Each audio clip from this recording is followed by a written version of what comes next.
Okay, so I did my research paper over um, gender and leadership. So the first question you would ask is who dominates? So is it men or is it women who dominate in the leadership role? And today and in the past, men have dominated the leadership and management roles, but women are slowly catching up. So, what kind of leaders are women? Women are highly skilled communicators. They have high levels of cooperation. They show high levels of affiliation, and they tend to be more nurturing than men.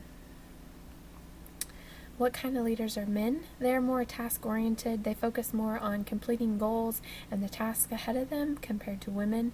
They focus less on their relationships. They don't care to build the relationships or foster them as much as women do, because women are more emotional characters. They are more nurturing. And men tend to focus less on the processes of running a business compared to women. They're more about getting things done and getting goals accomplished, which is so true because I work for one of my bosses is male and the other one is female, and it's so true.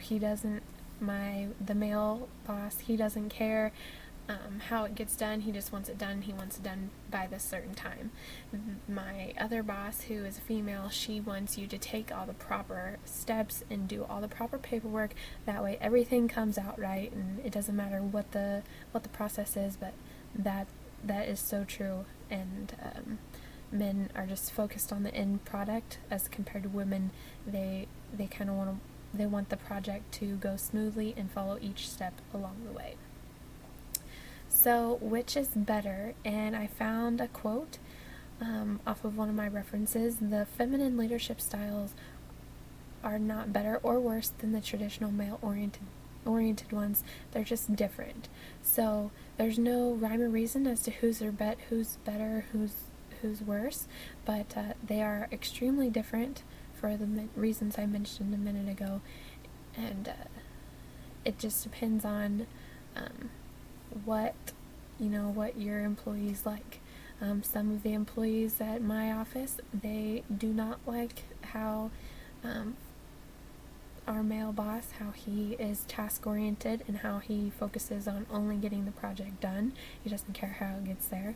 But there are some people who will get irritated with how my other boss, the female, how she is so process oriented and wants things done the correct way and the paperwork done right. So it just depends on the preference of the employee. What shapes behaviors of men and women in personal lives and professional lives? So what creates their behaviors and their leadership styles? And the first thing is socialization. So socialization is considered, how do they develop their relationships and how do they maintain those relationships? Women are better at it than men because they focus more on their relationships rather than on tasks and goals. The culture of origin. So how are they raised? Their norms, their beliefs, their values. And then organizational culture is how the employees, what their beliefs are, and as a group, what they believe and what they value. So how is gender perceived globally in regards to leadership? And businesses are moving more and more towards a global economy.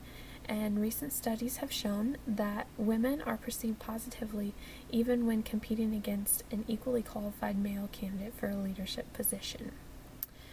And this is a graph I found from Harvard Business. It's overall leadership effectiveness of gender by position. And so you can see that top management executives and senior team members, 57% are male and 67% are female. So women are getting up there. We're getting closer. Managers and middle managers were still ahead, which is impressive. And then individual contributors were a little bit ahead there too. So women are getting there. Slowly but surely, we will be able to compete with the men in the leadership roles.